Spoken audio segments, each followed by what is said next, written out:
අද දින පැවති දත්ත විශ්ලේෂණ අනුව ශ්‍රී ලංකාව ආසන්නයේ පැවති අඩුපින්න කලාපය ශ්‍රී ලංකාවට ඊසාන දෙසින් වන්නට තවදුරටත් පවතිනවා. Hot and spicy අවුරුදු ෆන්. ක්‍රීමා කතුමින් ෆන් තමයි.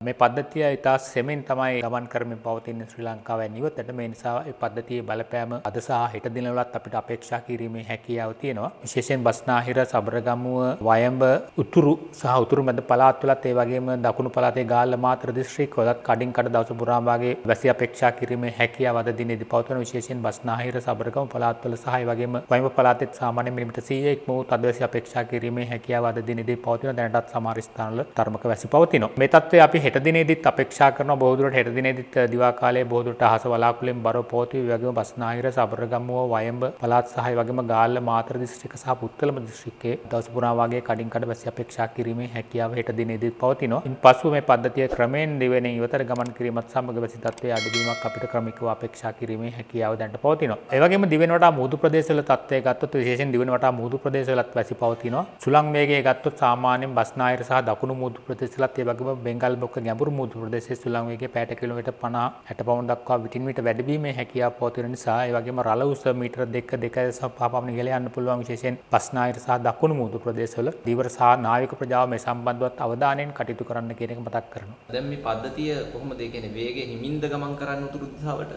ඔව්, ඇත්තට මේ පද්ධතිය තාමත් අඩුපින්න කලාපයක් ලෙස තමයි පවතින.